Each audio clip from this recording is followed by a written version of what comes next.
반갑습니다. 소개를 길게 해주셨는데, 이제 오라고 하셨는데, 이혜경 선생님 오라고 하셨는데, 안 오면 후환이 두려워서 왔습니다. 만약 안 가면 두고두고 뭐라고 하실까 걱정이 되어서, 그리고 이제 여기 덕성여대인데, 대학에서 이렇게 지역 주민들 공부 모임을 위해서 공간을 내주시고, 이런 거에 대해서 굉장히, 저는 아주, 대학에 아주 훌륭한 일을 하고 있다, 그런 생각을 합니다. 또, 시민회, 도봉시민회, 그죠? 네, 시민학교를 운영하기까지 그냥 학교가 생긴 게 아니고, 지역사회 안에서, 지역사회 일뿐만 아니라 각자가 좀 더 잘 살기 위한 여러 가지 노력들을 함께 해오시는 그런 활동들과 이렇게 어우러져서 이 시민학교가 있다는 게 굉장히 또 반갑게 느껴집니다.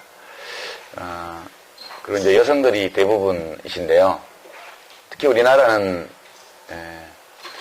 뭐랄까요. 저희 세대도 그렇고, 저보다 좀 더 젊은 분들도 그러시고, 특히 여성들에게는 나라는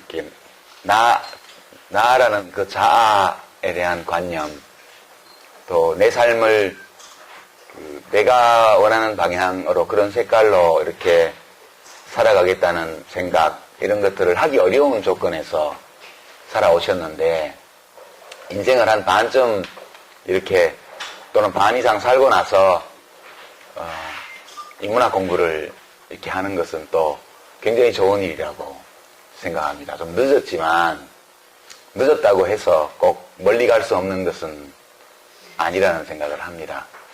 제가 이제 강연을 이렇게 책을 내고 나서 지방에도 좀 가보고 이렇게 하면 최근 들어서 굉장히 놀라운 변화가 각 지역마다 작은 공부 모임들이 아주 많이 만들어지고 있다는 사실입니다. 그 공부 모임을 주도하는 게 대부분 여성들이고요. 되게 중년에 들어온 여성들이 인문학 공부 모임을 주도를 하고 있습니다. 물론 강사는 남자가 많다는 게 좀 유감이지만, 이 자리에 오신 모든 분들 좋은 삶을 만들어 나가는 그런 마음으로 이렇게 공부 모임 오신 거에 대해서 제가 아주 존경한다는 말씀 드리고요. 제가 최초 인문학 공부를 한 건 대학교 신입생 시절부터인데, 그때 저희한테 공부를 가르쳐 주셨던 분이 저기 계신 이백만 선배님, 참여정부 때 저는 국무위원하고 그 당시 대통령 홍보수석으로서 국무회의장에서 이렇게 같이 있으면서 인연이라는 게 정말 묘하구나. 그 중국집 뒷골방에서 역사며 문학이며 이런 거 같이 공부하던 그런 사이인데, 이렇게 한 정부의 가장 중요한 회의에 함께 있다는 게 신기하기도 하고 그랬던 기억이 납니다. 개인적으로는 제가 굉장히 존경하는 분인데, 이백만 선배님 때문에 여기 온 게 아니고 이혜경 선생님 명의 거역할 경우 돌아오게 될 후과가 무서워서 왔다는 말씀을. 제가 아직은 사실 정치를 그만뒀긴 한데 사람들한테 여전히 정치인으로 많이 각인되는 것 같습니다. 지금은 제 상황은 정치하는 사람에서 글 쓰는 사람으로 존재 이전을 하는 과정에 있다, 저는 그렇게 생각하고, 오늘 모자 쓰고 이렇게 옷 입고 온 것도 이렇게 입고 다니면 좀 그렇게 봐주지 않을까 하는 소망에서 그렇게 입고 왔고요. 한 석 달 정도 지금 지났는데 여전히 저를 보실 때 정치인으로 이제 일단 받아들이는 분들이 되게 많으신 것 같아요. 그래서 가끔 강연하는 거 말고 다른 대외적인 활동은 안 하고 있습니다. 그리고 인터뷰 요청이나 이런 것들도 전 복지부 장관, 전 국회의원, 전 정당 대표 이렇게 전자 붙어서 나가는 건 나가기 싫어서 되게 사람을 소개를 하거나 이렇게 얘기를 할 때 직함을 전 이렇게 붙여서 하는 거는 지금 하는 일이 불확실하다 그런 뜻이거든요. 저는 제가 하는 일이 확실하기 때문에 그렇게 그 출연자 소개에 전자 붙어서 나가는 거는 좀 안 하려고 미디어에는 나가지 않고 있는 상황입니다. 그런 정도 제 소개를 보충해서 드리고요. 먼저 이제 인문학 공부를 하시고 하니까 작년에 하신 거 자료집을 보니까 후기가 거의 인상적이네요. 작년에는 강연 자료 같은 거는 책에 없는 걸 보니까 안 받으셨던 것 같고, 이제 2년차 들어가니까 강사들의 강연 원고를 미리 받아서 자료집도 만드시고, 나중에 끝나고 나면 또 후기를 묶어서 이제 한 해의 공부 모임을 결산하는 그런 자료를 또 나눠서 만드시면 좋을 것 같다는 생각이 듭니다. 저는 대학 전공은 경제학인데요. 이제 8학기 한국에서 경제학 공부를 했고, 또 한 4년 반, 이제 9학기 정도를 독일에서 경제학 공부를 했고 해서 제 인생에서 한 10여 년 가까이 사실은 교육기관에서 경제학을 배운 사람입니다. 그런데 제가 경제학도 공식적으로는 그렇긴 한데 경제학 공부하는 사람으로 저를 인식하기보다는 저도 넓은 의미에서 인문학 공부를 하는 사람이다. 그런 느낌을 가지고 있습니다. 저희 인문학 공부는 뭐 중학교, 고등학교 다닐 때 독서나 이런 거에서 시작되었지만 주로 대학 서클에서 본격적으로 인문학 공부를 시작한 셈이고, 그 뒤에 이제 살면서 글을 쓰고 뭐 이렇게 사회활동을 하면서도 경제학 공부하는 시간은 제 공부 시간이 아주 일부에 불과합니다. 지금 상황은 경제학자들이 나와서 뭔 얘기를 하면 저것이 무슨 얘기다 이걸 알아들을 수 있는 정도죠. 예, 저건 거짓말이다. 예, 저거는 이데올로기다. 저건 좀 근거가 있다. 이런 것들을 되게 구별할 수 있는 정도의 수준이라고 보시면 될 것 같아요. 저는 이제 인문학의 위기 뭐 이런 등등의 이야기가 막 언론에 오르내리고, 또 동시에 전국 각지에서 작은 인문학 모임들이 활발하게 만들어지는 좀 모순돼 보이는 그런 상황을 보고 있습니다. 인문학이 위기인 건 맞는 것 같아요. 근데 그게 학과가 없어지고 뭐 학생들 지원자가 줄고 또는 뭐 재정 지원이 적고 이런 면도 있기는 하겠지만, 근본적으로 현재 인문학의 위기가 찾아온 것은 인문학을 하는 분들의 책임이다. 저는 그렇게 생각해요.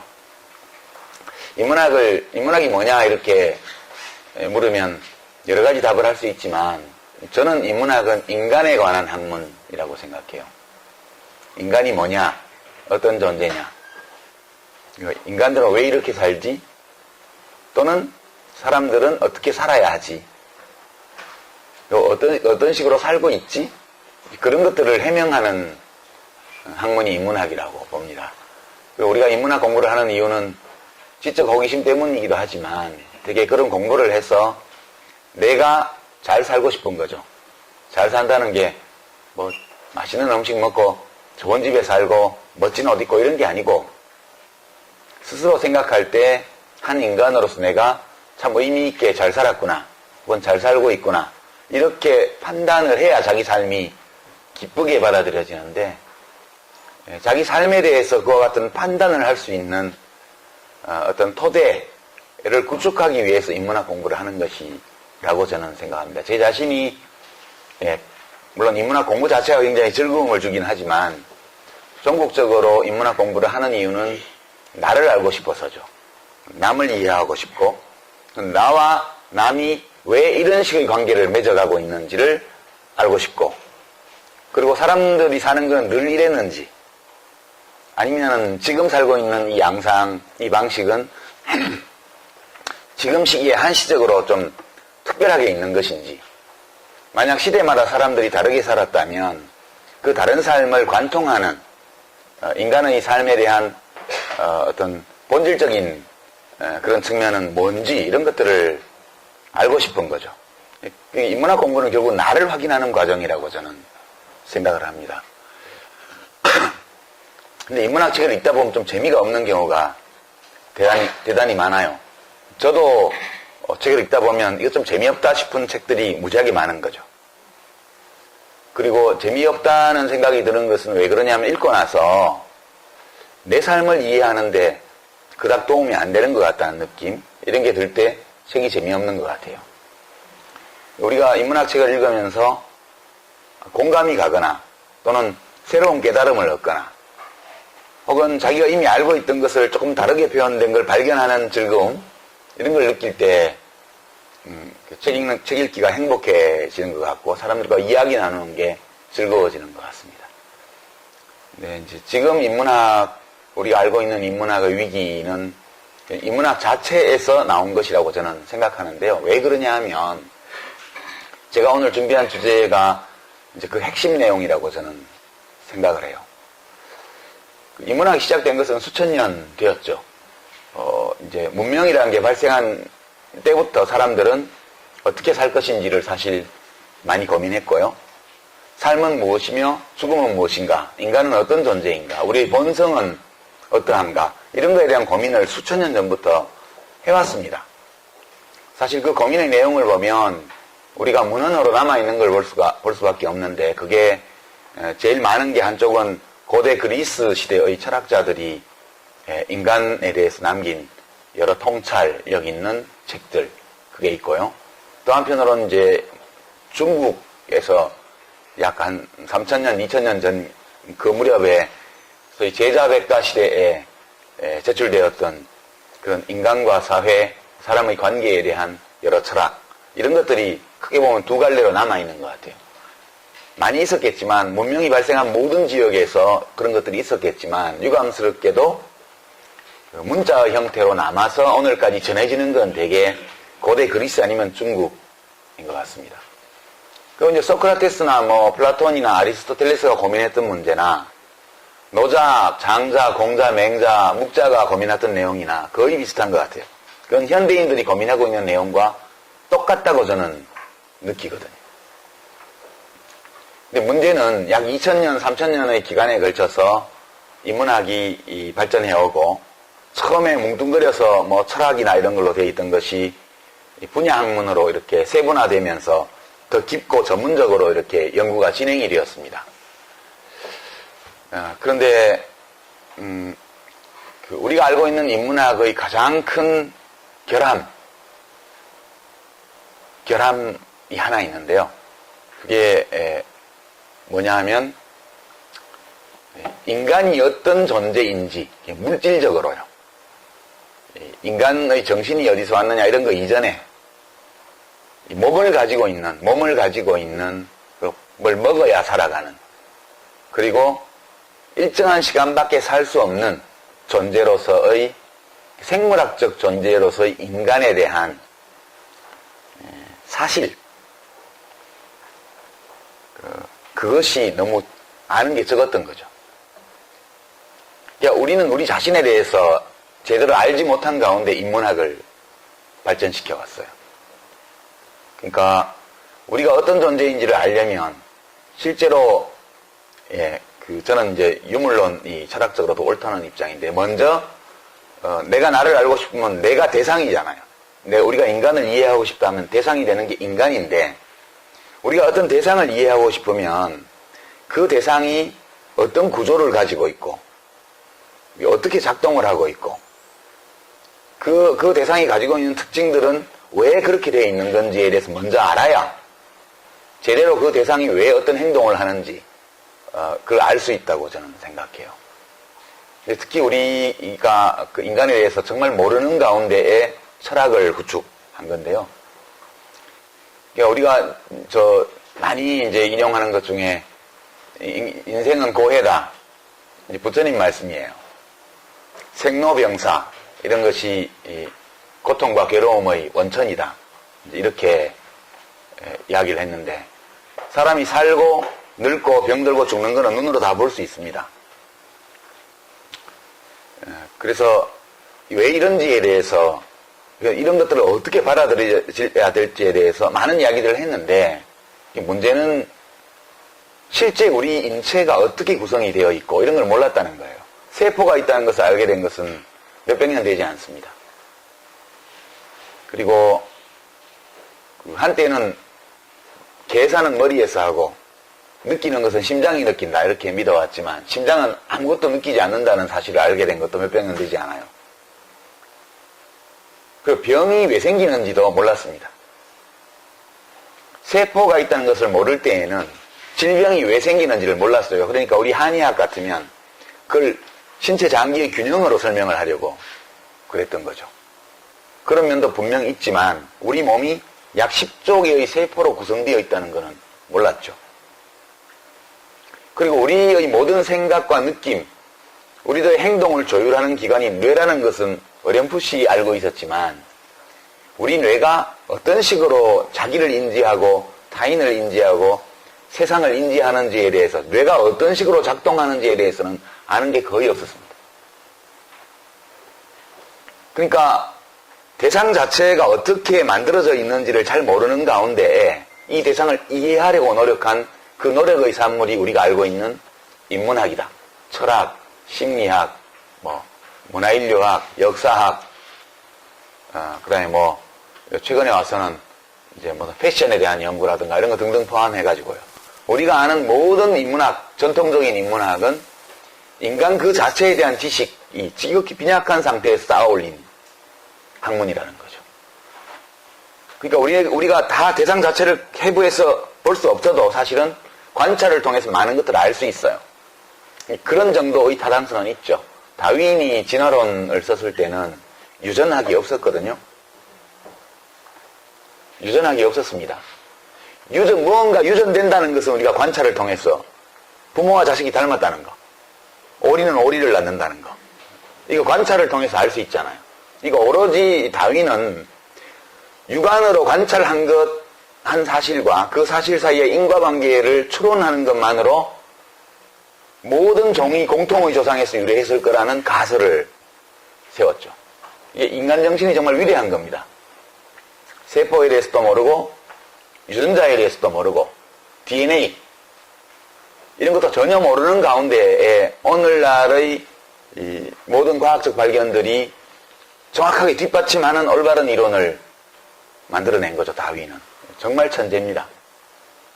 인류 역사에서 이토록 논리적 추론의 힘이 얼마나 위대한지를 이렇게 잘 보여준 사람은 별로 없다고 저는 생각을 해요. 19세기의 위대한 천재가 세 사람이 있는데요. 인문학 분야에서 많이 영향을 미친. 첫 번째가 다윈이고요. 거의 동시대 인물들입니다. 두 번째가 칼 마르크스고요. 세 번째가 정신분석학 프로이트입니다. 프로이트. 이 세 사람은 그의 종교 지도자와 같은 엄청난 지적 권위를 누렸던 사람들이에요. 지금 보면 프로이트는 추종자가 많이 줄었죠. 마르크스도 거의 없어졌죠. 다윈의 추종자는 21세기 들어와서 더 많아지고 있어요.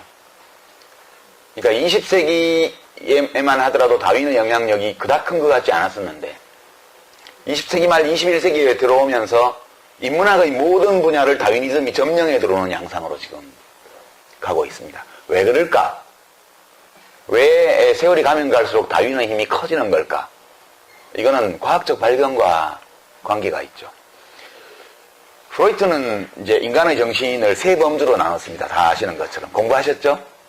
이드가 있고요. 슈퍼에고가 있고요. 에고가 있습니다. 그러니까 이 프로이트는 오로지 관찰에 의거해서 임상적인 경험을 토대로 해서 그 가설을 만든 거예요. 이드는 충동과 욕망, 내가 가지고 있는 욕망과 충동 이런 것이 이드고요. 슈퍼에고는 내가 가진 이상과 비전, 도덕적 어떤 명령 이런 것들을 처리하는 게 슈퍼에고예요. 그 인간이 먹어야 살고 온갖 동물적 욕망을 다 갖고 있는 존재이면서도 동시에 굉장히 고매한 이상을 추구하는 존재라는 것은 우리 이 정신 속에 그게 다 있다는 뜻이에요. 에고는 뭐냐? 그 둘이 통합된 게 에고예요. 자아. 그렇게 프로이트는 설명을 했단 말이에요. 그렇지만 그 이드가 어떤 식으로 작동하는지, 그 슈퍼에고라는 건 왜 생겨났는지 이런 거는 사실 정확하게 규명된 게 아니죠. 그러니까 처음에 우리가 뇌의 작동 방식에 대한 지식이 없을 때에는 그런 방식의 설명이 그래도 제일 말이 되는 설명이었어요. 그러니까 그리고 이제 그런 충동 이런 것들을 성적 충동과 연관지어서 주로 설명하고 그러면서 19세기, 20세기에 온갖 정신병에 대한 온갖 기괴한 처방과 진료들이 이루어집니다. 그건 학대에 가까운. 왜 그런 일이 벌어졌냐? 전기 충격을 가하고 이상한 약을 먹이고 그런 뇌가 작동하는 방식을 몰랐기 때문이죠. 마르크스가 왜 실패했을까? 이렇게 마르크스주의가 왜 실패했을까? 현실에서 이렇게 보면 마르크스주의는 칼 마르크스라는 사람 자체가 너무 뛰어난 사람이어서 보통의 사람들이 가지고 있는 생물학적 한계에 대해서 인정을 안 했던 것 같아요. 인간은 변하지 않아요. 어떤 면에서. 어떤 것은 변해요. 그래서 사람이 가진 여러 특성 중에 보면 이 역사의 시간 정도의 짧은 기간에는 절대 변할 수 없는 것들이 있고요. 그다음에 변하기는 변하는데 아주 천천히 변하는 게 있고요. 비교적 수월하게 단기간 내에 바뀌는 것이 있습니다. 그래서 진보를 추구하되 역사의 시간, 뭐 몇천 년, 몇만 년 이런 역사의 시간에 변화를 기대하기 어려운 것들은 그냥 받아들이고 시간이 아주 오래 걸리는 바꾸기 어려운 것들은 좀 긴 안목을 가지고 바꿔나가고 비교적 짧은 시간에 수월하게 바꿀 수 있는 측면들을 바꾸는 데 집중하자. 이런 주장이 최근에 나왔는데 이걸 다윈주의 좌파라고 그래요. 좌파들은 원래 다윈주의를 싫어해요. 왜냐하면 다윈주의가 너무 많은 오해를 받았기 때문에. 그러니까 이른바 자연주의적 오류, 사실에서 당위를 끌어내는 거예요. 생존 경쟁은 보편적이라는 사실에서 인간 사회도 그러는 것이 마땅하다는 이 가치 판단을 끌어내는 게 자연주의적 오류거든요. 그래서 이제 좌파들, 진보 쪽은 다윈주의를 싫어해요. 이게 부자들의, 강자들의 어떤 지위를 합리화해주는 이데올로기로 사용이 됐기 때문에. 반면에 마르크스는 그 반대의 오류가 있었던 것 같죠. 도덕주의 오류요. 마음만 먹으면 뭐든 할 수 있다는 거예요. 예. 그러니까 무엇이 옳은가를 결정하고 나면 모든 것을 거기에 맞춰서 변화시킬 수 있다는. 그러니까 당위에 부합되지 않는 사실의 존재를 부정하는 거예요. 이게 이제 이른바 도덕주의 오류라는 건데. 되게 우리들의 삶은 이 두 가지 오류 사이에 왔다 갔다 하면서 이루어지는 게 일반적이라고 생각해요. 이 문화의 위기는 뭐냐? 이렇게 묻는다면,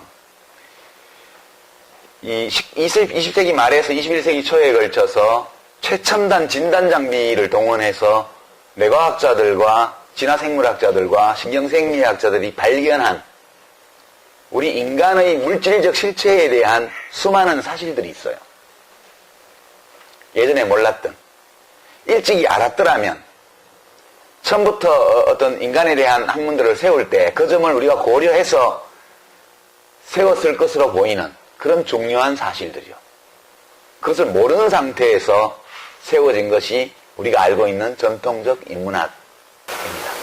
그럼 이 인문학이 제대로 사람들에게 이해되고 또 사람들의 삶을, 행동을, 생각을 설명해 줄 수 있고 그래서 각자가 자기의 삶을 세워나가는데 진짜 도움을 주려면 인간의 실체, 물질적 실체 또는 생물학적 실체에 대해서 자연과학자들이 밝힌 것들을 받아들여야 된다고 저는 생각해요. 그래서 이것을 받아들여서 기존의 모든 인문학의 이론과 가설과 철학을 재검토하고 조정하고 재해석하는 노력이 필요한 시기가 이미 벌써 몇십 년 전에 시작되었다고 저는 보는데 유감스럽게도 인문학을 연구하는 분들은 그거에 관심이 없어요. 한쪽에서 인간에 대한 중대한 사실들을 끝없이 발견하고 있는데 그건 그 사람들 얘기처럼 치부해버리는 거예요.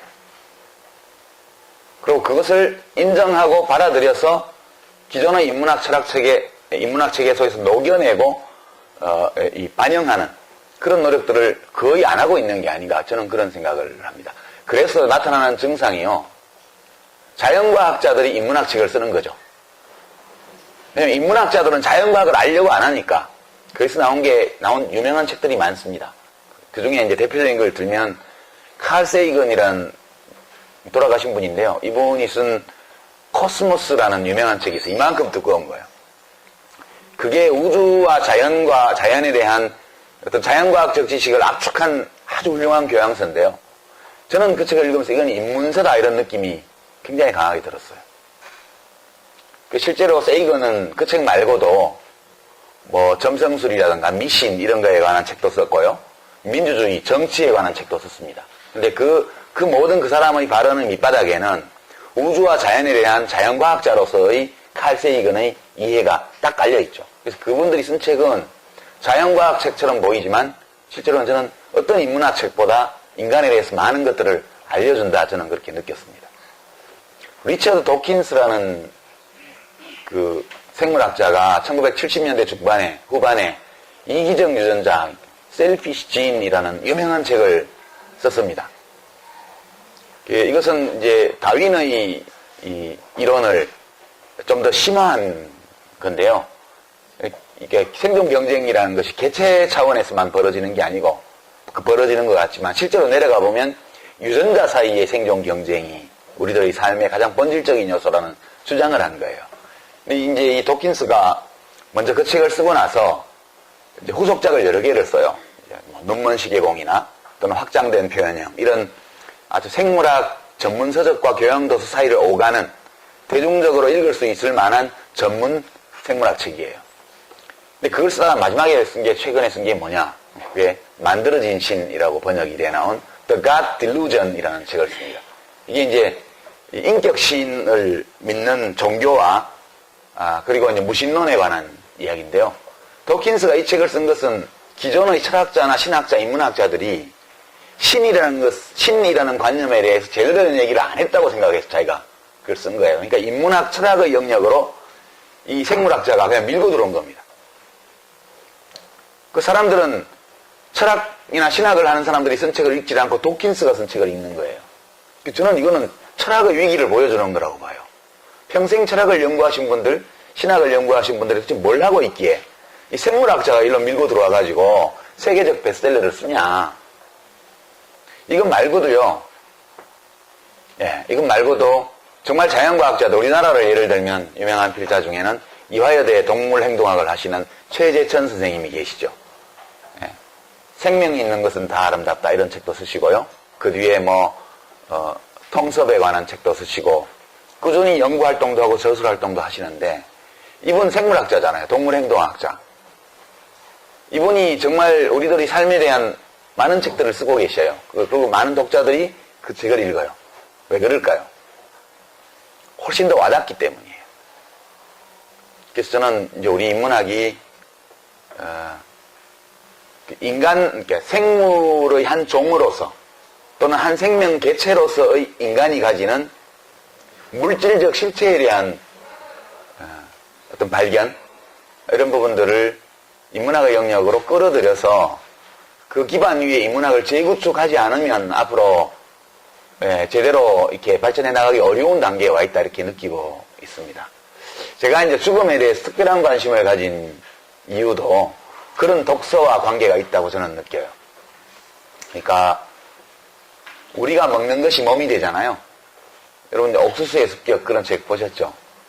우리 세포막을 구성하는 지방산이 여러 종류가 있는데 그 중에 오메가6가 있고 오메가3라고 이름 지어진 것이 있는데 자연에서는 오메가3와 6가 균형을 이루고 있죠. 근데 우리는 압도적으로 오메가6를 먹고 있어요. 그러니까 이제 그것이 만병의 근원이다. 그 진단에는 저는 동의하지는 않지만 다른 병의 근원도 많은데 그것도 역시 병의 하나의 원인이다. 그렇게는 저는 받아들입니다. 그래서 오메가3와 오메가6 사이에 균형을 취하기 위해서 건강한 식생활을 어떻게 하냐 이런 것들이 거기 나와 있잖아요. 해초류를 많이 먹어라. 생선을 먹어라. 풀을 먹여 키운 고기를 먹어라. 왜 그러냐면 옥수수만 먹여서 키운 건 옥수수가 저장성 지방산이기 때문에 전부 오메가6예요. 오메가6만 먹고 자란 소는 원래 소가 그런 게 아니고 그렇게 자란 소는 오메가6로 다 지방산이 구성이 되어 있는 거예요. 우리가 소고기를 먹어도 다 오메가6만 먹는 거예요. 근데 풀을 먹고 자란 소는 그게 반반이라는 거죠. 오메가3도 먹고 6도 먹게 된다는 거죠. 근데 시중에서는 풀 먹인 소를 구하기가 사실상 불가능한 지경에 와 있는 거죠. 이제 이런 얘기들입니다. 이런 얘기들이고 그래서 삶은 현대인처럼 살더라도 먹는 거는 구석기 시대처럼 먹어라. 그게 이른바 구석기 다이어트. 실컷 먹고 살 빼는 거예요. 실제로 효과가 있습니다. 이런 것들은 우리가 예전에 우리 몸에 대해서 알지 못할 때는 그냥 단백질, 탄수화물, 지방 이렇게만 했지 지방산의 종류까지 알지 못했어요. 우리가 아는 것은 한계가 있고 우리는 계속 우주에 대해서, 바다에 대해서, 밀입자에 대해서, 우리 인간의 몸에 대해서 더 많은 것들을 알아가는 중이에요. 근데 이제 제가 죽음에 대해서 관심을 가지게 된 것은 영생을 못한단 말이에요, 우리가. 아무리 오래 살아도 아주 특별한 예외를 제외하면 수십억 분의 1의 확률로 100살 넘게 사는 사람들이 있지만 대부분 100살 넘기 전에 다 죽어요. 지금 태어나는 아이들은 통계적으로 보면 여자아이들은 한 84살, 남자아이들은 79살까지 살 확률이 평균적이에요. 평균, 그러니까 출생시 기대의 여명이니까. 제가 55이니까 생명표를 보니까 저는 한 85까지는 살 거래요. 딱 정해져 있잖아요. 근데 사람들은 노화와 싸워요. 늙어가는 거하고 싸운다고요. 그리고 죽음과 싸워요. 죽음을 피하려고 그러고. 죽음 넘어까지 삶을 연장하려고 그래요. 또 병이 생기면 또 병과 싸워요. 부처님이 말씀하신 삶은 고해다 라고 말할 때 그 고통의 근원이 생로병사, 생은 태어나는 게 아니라 사는 거거든요. 사는 거, 늙는 거, 병드는 거, 죽는 거, 이거는 피할 수 없다고 부처님은 본 거예요. 근데 사람들은 우리 역사를 보면 정말 많은 사람들이 이것과 투쟁해 왔다고요. 근데 우리가 건전한 상식을 가지고 있다면 영원히 살 수 없다는 거 다 알아요. 그렇죠? 근데 그리고 사람이 늙는다는 거 다 알아요. 그거는 물질적으로 주어져 있는 거예요. 누구도 피하지 못해요. 근데 어떤 식으로 살아가냐 하면 늙기 싫어서, 늙어 보이기 싫어서, 늙지 않을 수 없다는 거는 인정을 하니까 늙어 보이기 싫어서 얼굴을 가죽을 펴고요. 뭘 집어넣고요. 그렇게 하잖아요. 그리고 병들지 않으려고 온갖 건강식품이며 뭐며 무슨 태반주사며 뭐 온갖 걸 다 해요. 스스로 삶을 비루하게 만드는 일들을 해요. 죽기 싫어서 발버둥 치다가 안 죽을 수 없다는 걸 깨닫고 나면 육체가 죽은 후에까지 살아남으려고 또 발버둥을 쳐요. 이게 왜 그러냐는 거예요. 저는 이게 인문학의 문제라고 생각하는 거예요. 늙어가는 것과 싸울 필요는 없잖아요. 그냥 잘 늙으면 되죠. 죽는 거를 거부할 수도 없을 뿐만 아니라 죽는 것을 굳이 두려워할 이유도 없다고 저는 생각을 해요. 이렇게 노화와 부질없이 싸우고 늙어 보이지 않으려고 발버둥 치고 죽음을 늦춰보려고 악을 쓰고 그리고 또 어쩔 수 없이 죽는다는 사실을 인정할 때는 죽음 너머까지 정신적 영생을 도모하려는 이 모든 행위들이 우리들의 삶을 파괴하고 있다. 저는 그렇게 느낍니다. 그래서 이제 죽음에 대해서 많은 관심을 가지게 된 거고요. 저는 사실은 인간의 특별한 점이 뭐냐라고 묻는다면 여러 가지가 있지만 삶이 유한하다는 것을 알고 있다는 것이 인간의 가장 큰 특징이라고 저는 봐요. 삶이 유한하다는 것을 알고 있기 때문에 이 유한한 삶을 어떻게 꾸릴 것인가를 고민하는 존재는 인간밖에 없다고 저는 생각해요. 그리고 이렇게 고민할 수 있는 이 지적인 능력, 이거 자체가 자연이 우리에게 준 선물이라고 저는 느낍니다. 그러니까 우리는 자연이 준 것을 가지고 자연에서 뭘 얻으면서 인생을 살아요. 우리 자연의 일부라는 사실을 인정하고 어떻게 이 자연의 일부인 우리가, 내가 이 자연 속에서 내가 누려서 마땅하고 누릴 수 있는 제일 좋은 것을 충분히 누리고 그리고 자연 속으로 돌아가느냐를 고민하는 것이 좋은 삶을 고민하는 가장 좋은 문제의식이라고 저는 느낍니다. 나는 왜 세상에 왔을까? 이건 청년들한테 많이 하는 질문인데요. 여기 계신 분들은 제 연배가 많으신 게 다 아시잖아요. 지금 청와대에 계신 박 대통령의 아버지 박 대통령께서 그 답을 미리 주셨잖아요. 우리 그런 고민할까봐. 우리는 왜 태어났나? 우리는 민족중흥의 역사적 사명을 위해 이 땅에 태어났다. 국민교육원장 첫 문장이잖아요. 사기죠? 우리 중에 누가 그런 사명을 띠고 이 세상에 있는 사람입니까? 그것은 박정희 대통령 자신이 자기의 삶의 이유에 대해서 그렇게 생각했던 거예요. 박정희 대통령 자신은 나는 민족중흥의 역사적 사명을 띠고 이 땅에 온 사람이다라고 자기 삶을 규정했던 것 같아요. 근데 그건 자기 문제지. 왜 남들에게까지 그런 강요하냐고요. 저는 어떤 사명을 띠고 이 세상에 온 생명? 없다고 생각하고요. 그리고 인간은 무엇인가의 도구가 되기 위해서 온 존재도 아니라고 생각해요. 어떤 위대한 것, 훌륭한 것, 그것이 뭐 어떤 이념으로 표현이 되든 또는 어떤 창조주, 절대자로 표현이 되든 그 무엇이든 간에 그 어떤 인간을 넘어서는 위대하고 훌륭한 것의 도구가 되기 위해서 이 세상에 온 존재는 없다. 저는 그렇게 생각합니다. 이 모든 것은 자기가 그렇게 생각해서 그렇게 도구가 되는 거예요. 무엇인가의 도구가 돼요. 스스로 그렇게 생각하기 때문에. 그러나 객관적으로 말하자면 우린 그냥 온 거죠. 뭐 청년들한테 그렇게 농담하는데 아빠의 실수? 엄마의 방심? 또는 그놈의 술 때문에 뭐 등등의 이유로 이 세상에 왔어요. 왔어? 2, 3년, 3, 4년이 지나가고 나서 말을 배우고 뭐하고 이렇게 하다 보니까 어느 날 나를 발견한 거죠. 나를. 자아관념이 형성되면서 나를 발견하고 나서 비로소 남을 발견하게 돼요. 그리고 세상을 발견하게 됩니다. 그리고 이 세상 속에서 남과 어떻게 관계 맺으면서 내가 어떻게 살아가야 되냐는 고민을 그때 시작하는 거죠. 원래부터 정해진 목적 이런 것은 없다고 봐야죠. 그러니까 우리는 그냥 내 의지와 무관하게 세상에 던져진 존재고 던져진 존재로서 이 세상에 왔는데 왜 왔냐 묻는다면 그냥 살러 온 거죠. 영원히 살 수는 없고 자연이 허락해준 만큼 살다가 떠나는 거예요. 근데 이것을 인정하기 싫어하는 또는 이것을 알지 못하는 사람의 삶은 온전할 수가 없다. 저는 그렇게 생각합니다.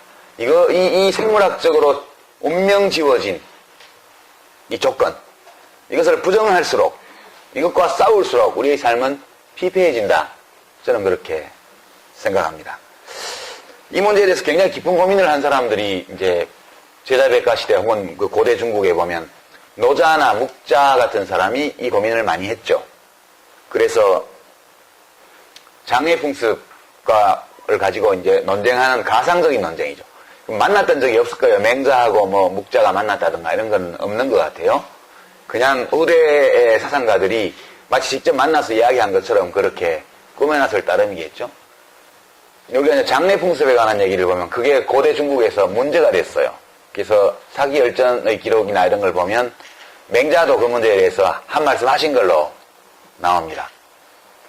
사람이 죽으면 막 버렸단 말이에요. 들판에 산에. 장례 문화가 생기기 전에. 그러니까 사람이 죽으면 들판에 산에 버려놓으면 새가 와서 뜯어먹고 짐승이 뜯어먹고 그럴 거 아니에요. 되게 보기 흉하니까 장례 문화가 생긴 겁니다. 땅에 묻게 됐어요. 노자나 묵자 같은 분들은 뭐라고 얘기하냐면 야 그게 들판에 던지나 땅에 묻으나 뭐가 다른데? 들판에 던지면 새와 짐승이 와서 뜯어먹고 땅에 묻으면 벌레와 미물들이 와서 뜯어먹고 차이는 보이냐 안 보이냐 차이밖에 없는 거지. 그게 본질적으로 똑같은 건데 뭐 그런 거에 얽매여서 그러냐. 이게 무위자연이에요. 근데 맹자는 이거에 대해서 좀 다른 주장을 하죠. 똑같은 건 맞아. 그렇지만 눈에 보이면 마음이 아프잖아. 자기 아버지 시신이면 그러겠어? 남의 시신이면 몰라도. 남의 시신이면 그냥 보고 지나가지만 그 시체가 자기 아버지면 묻어준다는 거예요. 그래서 맹자는 그것을 묻는 것이 산에 들판에 버리는 것보다 더 인간의 본성에 부합한다고 맹자는 생각했어요. 저는 맹자의 입장이 옳다고 봐요. 왜냐하면 묵자는 이성과 논리를 중시했지만 맹자는 감각과 감정을 중시한 거거든요. 그러니까 맹자의 기본 철학은 모든 덕성, 모든 훌륭한 것들은 나로 시작되어서 주변으로 퍼져가고 그리고 더 멀리 나간다. 이렇게 내 자신이 나의 본성에 충실한 좋은 삶을 사는 데에서 모든 것이 시작된다고 본 게 맹자의 입장이고요. 묵자나 노자의 입장은 그런 건 다 의미가 없는 거다. 그래서 어떤 우리에게 주어진 보편적 삶의 원리에서 자기 삶의 원칙들을 도출하는 쪽으로 접근을 했어요. 그러니까 맹자가 경험주의적이라면 묵가는 연역적이죠. 이렇게 논리학적으로 보면 보편에서 특수로 나가는 방식의 사고를 한 게 자연주의자들이고요. 지금도 그래요. 녹색당이나 이런 거 환경단체 하시는 분들은 되게 노자나 묵가의 생각에 많이 가까워요. 반면 정치하는 사람들은 육아, 맹자나 공자에 훨씬 가깝죠. 이게 삶과 세상을 대하는 접근법의 차이라고 저는 생각하고 둘 다 옳은 관점이라고 생각합니다. 그러나 생물학적으로 발견된 여러 것들을 미루어 볼 때 저는 맹자의 견해가 보다 현실적이라는 생각을 해요. 그리고 우리 삶을 훨씬 더 풍요롭게 만들어주는 측면이 있다 이렇게 생각합니다.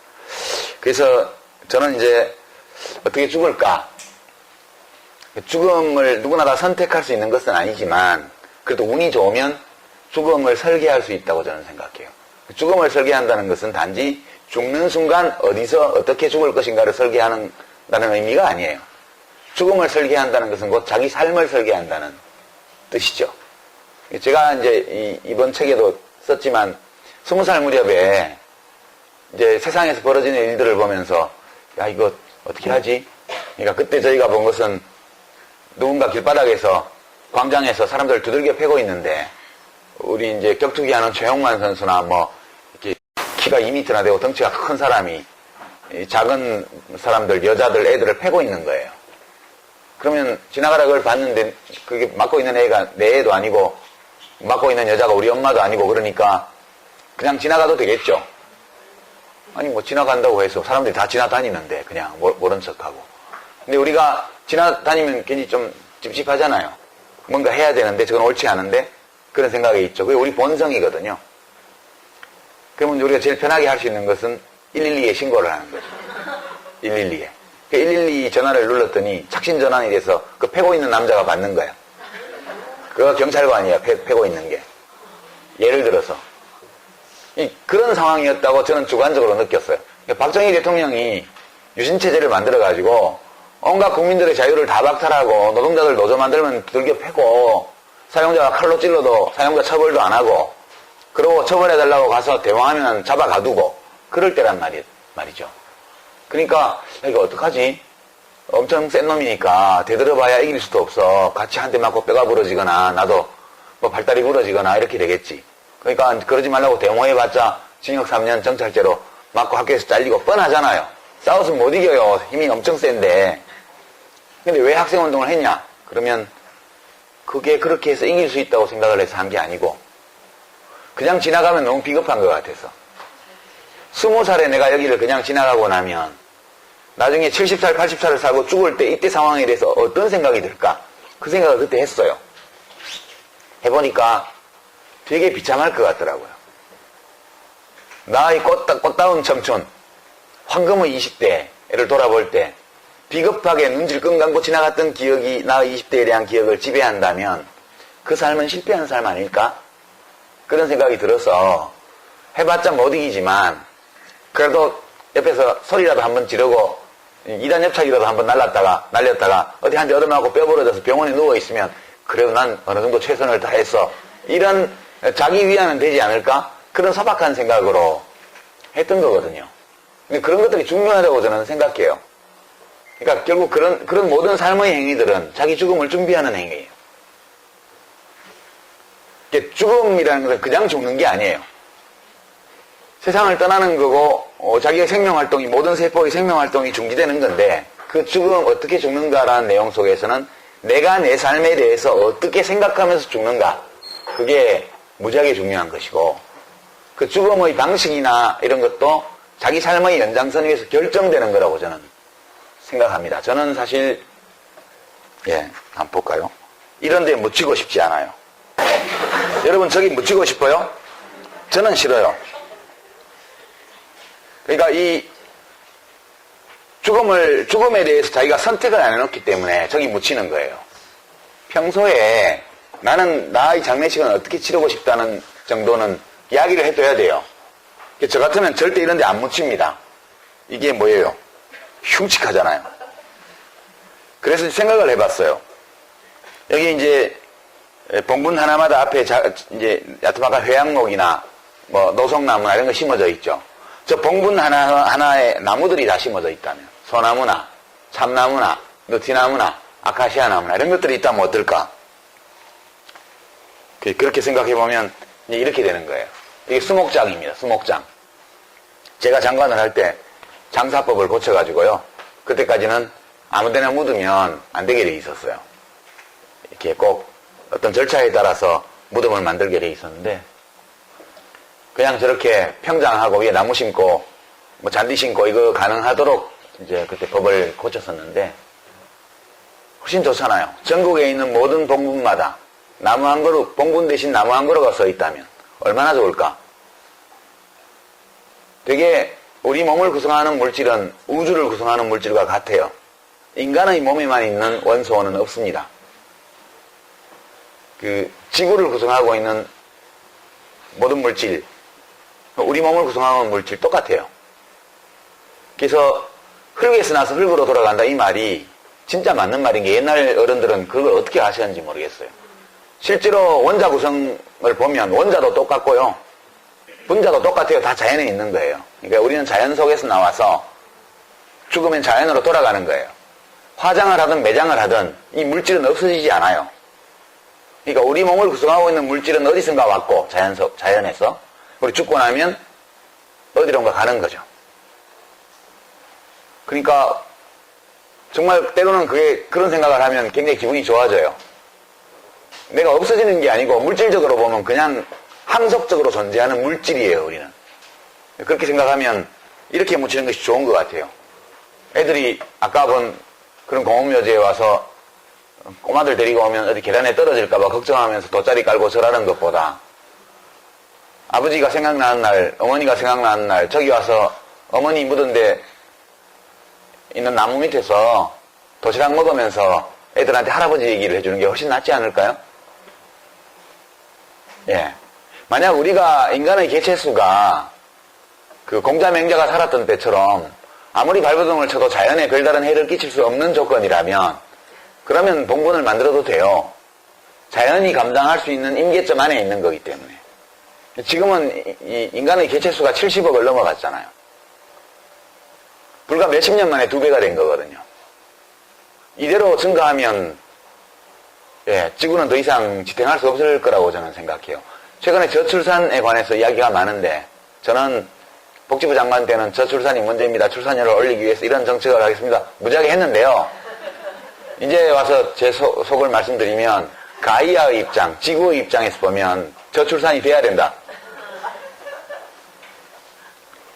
그 출산은 각자의 실존적 선택인데, 사람들의 실존적 선택이 이렇게 간다는 것은 무언가를 말해주는 거다. 그것은 개체 수가 너무 많다는 사실이 어떤 형식으로든 사람들에게 인지된다는 뜻이에요. 물고기들도요, 먹이가 줄어들면 알을 덜 낳아요. 베스 같은 이런 외래어종, 이 육식성 포식자도요, 저수지에 먹이의 개체수가 줄어든다는 걸 느끼게 되면 알을 안 낳아요. 계속 알을 낳으면 지들끼리 잡아먹다가 다 죽든가 굶어 죽든가 둘 중에 하나죠. 인간은 물고기보다 훨씬 더 고등한 종이잖아요. 근데 왜 저출산이 걱정이에요? 그거는 부족적 사고에서 그런 거죠. 우리는 부족 인간이거든요. 수백만 년 동안, 또는 뭐 최근 수십만 년 동안 호모사피엔스는 100명, 150명을 넘지 않는 작은 규모의 공동체에서 살아왔고, 국가가 출현한 것은 이제 만 년도 안 됐고, 그 국가가 이렇게 현대적인 국가로 공동체 의식을 가지고 이렇게 수천만 명, 수억 명이 하나의 국가를 형성한 것은 몇백 년 되지 않은, 진화적으로 보면 완전 새로운 현상이거든요. 우리들은 현대 국가에 살고 있지만 우리들의 심리는 부족 인간이에요. 부족 인간. 그러니까 내가 속해 있는 공동체의 숫자가 줄어드는 거에 대해서 불안감을 느끼는 거죠. 그냥 이게 본능적인 거예요. 근데 우리는 본능의 독재에 추종하면서 사는 존재가 아니잖아요. 인간의 의식은 모든 본능에 대해서 자율적이에요. 그걸 넘어설 수 있는 존재거든요. 저는 인구가 감소해야 된다고 생각해요. 대한민국도 감소하고 중국도 감소하고 모든 나라에서 인구가 감소해야 된다. 인구가 많다는 거, 인간의 개체수가 많다는 것이 뭘 그렇게 가치 있는 일이에요? 진짜 가치 있는 것은 개개인의 삶이죠. 이미 태어난 사람들의 삶이에요. 또 앞으로 태어날 사람들의 삶이에요.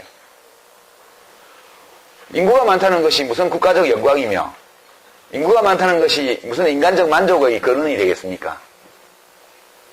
그래서 저는 사실 내심을 말하자면, 국가가 인구를 늘리기 위해서 노력하는 거, 인구를 줄이기 위해서 노력한 거 다, 그렇게 의미 있는 일은 아니다. 근데 지금 지구 환경과 인간이라는 이 종 호모사피엔스의 개체수의 관계를 생각하면 전면적이고 즉각적으로 인구 감소가 시작되어야 마땅하다. 저는 그렇게 사실 생각해요. 장관 때는 이 말을 절대 안 했습니다. 이것은 국내 어느 기업의 단체 헌혈 사진인데요. 제가 이걸 보여드린 거는 저 표정 때문이에요. 영장류는 얼굴 표정이 있거든요. 이 개나 뭐 고양이나 표정이 단순하죠. 화가 났을 때 또는 두려움을 느꼈을 때 칵 찡그리는 이런 표정 말고는 없어요.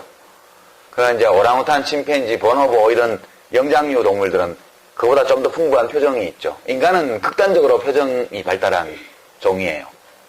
왜 인간의 얼굴 표정이 이렇게 정교해졌을까? 혹시 생각해 보셨어요? 생물학자들은 일찍부터 이 현상에 주목을 해서 다윈이 종의 기원을 내고 나서 한 십몇 년이 지났을 때 영장류의 표정에 관한 연구서를 냈습니다. 영장류. 특히 인간의 표정에 관한 연구요. 살아가면서 되게 인간이 이 수십 명 단위의 혈연으로 연결되었거나 또는 같은 좁은 지역 내에 살면서 호혜적인 서로 간에 이익이 되는 교환을 지속적으로 하는 이웃, 요 작은 공동체에서 몇백만 년을 살았다는 게 굉장히 중요해요. 피하 구분을 해야 되는 거예요. 그러니까 낯선 얼굴과 그러니까 동맹자, 친구, 혈족과 그렇지 않은 사람을 구분해야 돼요. 그래서 이제 안면 인식 기술이 굉장히 발달했죠. 인간이. 안면 인식 기술이 굉장히 발달해서 사람을 보고 기억을 해야 돼요. 기억 못하면 죽는 거예요. 피하를 구분 못하면 그리고 자기 집단 내부에 대해서는 호혜적, 이타적으로 행동하지만 외집단에 대해서는 일단 적대적으로 행동하도록 진화되어 왔거든요. 왜냐하면 낯선 집단, 낯선 사람을 만났는데 그 사람이 나를 해칠 수도 있고 그렇지 않을 수도 있어요. 경우의 수 1, 해친다. 해치려고 한다. 2, 아니다. 나는 어떻게 해야 될까요? 나는 무조건 적대적으로 해야 돼요. 왜냐하면 저놈이 나를 해칠 거야 라고 생각했는데 안 해치면 괜찮죠. 근데 저놈이 나를 해치지 않을 거야 라고 생각했는데 나를 해치면 나는 완전 망하는 거잖아요. 그러니까 일단 적대적으로 대하는 거예요. 적대적으로 대하고 확인한 다음에 우호적임이 확인되면 나도 우호적으로 대하는 거예요. 이게 이제 일종의 변형된 tit for tat 전략이라는 건데 tit for tat, TFT라고 보통 게임 이론 전문가들은 그렇게 얘기를 하죠. 이제 다른 형태의 그것도 있죠. 일단 우호적으로 대하고 저놈이 적대적으로 하면 나도 적대적으로 한다. 이것도 TFT고요. 일단 적대적으로 대하고 우호적인 게 확인되면 그럼 나도 우호적으로 한다. 이게 훨씬 우수한 전략이에요. 생존에. 그렇기 때문에 인간들은 낯선 얼굴에 대해서는 일단 경계심을 가지도록 진화되어 왔어요. 애들이 엄마 품에 안 계실 때는 잘 놀다가 낯선 아저씨가 메롱 이렇게 하면 갑자기 울잖아요. 낯가림. 낯가림이라는 것은 인간이 안면인식과 관련해서 발전시켜온 진화적 기술을 아주 잘 보여주는 거거든요. 낯설다 일단 경계하라예요. 경계하는 게 유리해요, 생존에. 그렇기 때문에 그런 쪽으로 진화되어 온 거죠. 헬렐레하게 아무한테 다 잘해주다가 죽는 거예요, 그냥. 그렇게 해왔는데 결국 이 얼굴 안면 근육의 움직임이라는 것은 자율신경이에요. 우리가 물론 일부러 환한 얼굴을 만들거나 일부러 찌푸린 얼굴을 만들거나 일부러 웃는 얼굴을 엘리베이터 안에서 어색할 때 안녕하세요 이렇게 할 수도 있어요. 그러나 연기하는 표정과 진짜 표정은 다르다는 거 다 아시죠? 그렇지만 저 사람이 연기로라도 웃어주면 일단 우호적 감정을 갖고 있다는 그 심성을 우리가 읽기 때문에 나도 안녕하세요 이렇게 하는 거죠. 저쪽이 우호적으로 왔으니까 우호적으로 하는 거예요. 그렇지만 진짜 표정은 저절로 만들어진다는 거 다 알잖아요. 우리 마음속에 어떤 감정이 휘몰아치면 그 감정이 안면 근육의 움직임으로 다 나타나요. 그래서 관상을 보는 이유는 심상을 보기 위한 거거든요. 관상을 보는 사람들이 얼굴을 보는 게 아니에요. 얼굴을 봄으로써 뭘 보냐면 그 사람이 마음을 보는 거예요. 마음이 어떤 사람인지. 그래서 우리 얼굴 표정은 되게 중요해요. 그래서 우리가 본 이 얼굴들이요. 내가 지난 며칠간 이런 얼굴을 한 적이 있었는가 이렇게 돌아보고 만약 지난 일주일간 한 번도 저런 얼굴을 내가 한 적이 없었다 그러면 그의 삶은 심각한 위기에 봉착해 있는 거죠. 매일매일 한두 번씩이라도 저런 표정을 짓고 산다. 매우 성공적인 좋은 삶을 살고 있는 사람이에요. 예. 그래서 자기 얼굴을 늘 생각하시라. 그런 말씀드리고 보톡스를 하지 마시라는 충고도 아울러 드립니다. 이제 마무리 삼아 농담 하나 하고 마무리하겠습니다. 정치하는 사람들, 특히 중요한 위치에 있는 사람들은 그걸 하면 안 돼요. 보톡스가 그게 근육을 마비시키는 거잖아요. 도구로. 얼굴의 잔 근육의 움직임을 마비시키는 거예요. 그러니까 여기 이제 일자주름이 세로로 있다 이러면 그 사람 잘 찌푸렸다는 뜻이죠. 계속 찌푸리고 살았어요. 운전하면서 햇빛 때문에 찌푸렸던 어쨌든. 그럼 지속적으로 그 근육이 그렇게 움직이기 때문에 주름이 생긴 거예요. 다시는 그렇게 움직이지 못하게 보톡스를 놔서 그걸 마비를 시켜요. 이미 패인 주름을 펴기 위해서 필러를 넣죠. 그러니까 보톡스를 놔서 근육을 마비시키고 필러로 채워서 주름살을 펴요. 그러면 이제 이 근육을 마비시켜 놨기 때문에 그 움직임이 안 나오니까 일정 시간이 지나면 이 주름살이 펴지는 거예요. 그게 이제 보톡스와 필러 성형외과에서 시술하는 원리거든요. 약간 하는 거는 나쁠 거 없다고 생각해요. 근데 너무 많이 하면 부작용으로 안면 근육이 다 죽어요. 마비돼요. 그러면 표정이 안 나온다고요. 그러니까 우리가 얼마 전에 퇴임하신 어떤 대통령 경우에 이제 그 대통령이 구박해서 돌아가신 전직 대통령의 장례식장에서 내가 그 사람 봤는데요. 멀티비전 화면으로도 보이고 육안으로도 저는 맨 앞줄에 있으니까 봤는데 표정에서 어떤 감정도 읽을 수 없었어요. 얼굴에 바가지를 쓴 것 같은. 그렇게 해서 국민들하고 어떻게 소통을 해요? 같이 웃고 울어야죠. 슬픈 일이 생기면 대통령의 얼굴에 슬픈 일이 생겨서 담화를 발표하면 슬픈 표정이 나와야 돼요. 일부러 지어서가 아니라 그 담화문을 읽을 때 그 사람의 마음이 슬프면 얼굴에 저절로 슬픈 표정이 나온다고요. 국민한테 사과를 한다. 그럼 사과를 할 때 부끄러움이 얼굴에 나타나야 돼요. 그게 소통이거든요. 근데 이 사람 얼굴은 사과 성명을 낼 때나 애도 성명을 낼 때나 자기 자랑을 할 때나 똑같아요.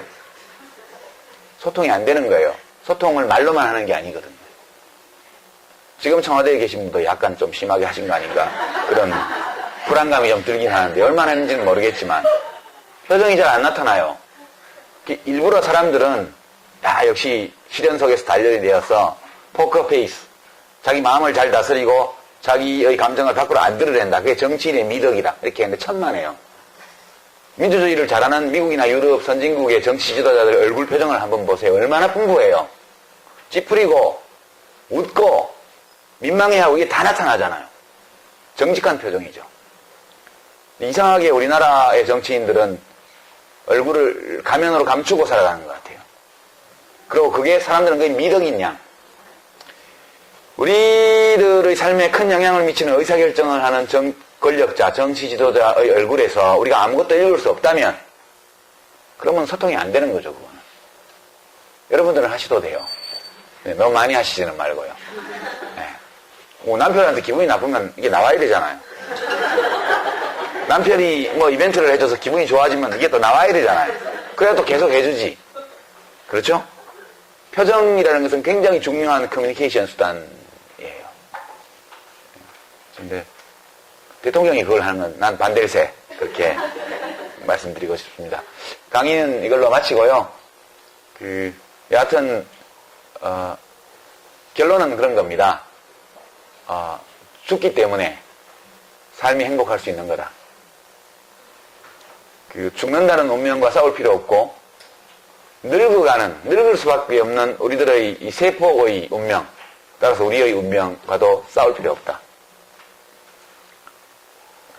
우리가 자연의 일부임을 받아들이고 아름다운 자연의 아름다운 일부로서 내가 존재할 수 있게끔 그렇게 살고 죽는 것이 제일 좋은 삶이고 제일 좋은 죽음이고, 그리고 죽음이 나를 찾기 전까지 살아갈 때 되도록 저런 얼굴을 가지고 살아가는 시간이 많도록 자기 삶을 만들어 나가는 것이 행복한 삶, 훌륭한 삶, 좋은 삶의 지름길이 아닐까. 그래서 결론으로 이 결론 말씀드리기 위해서 온갖 잡설을 다 했습니다. 고맙습니다.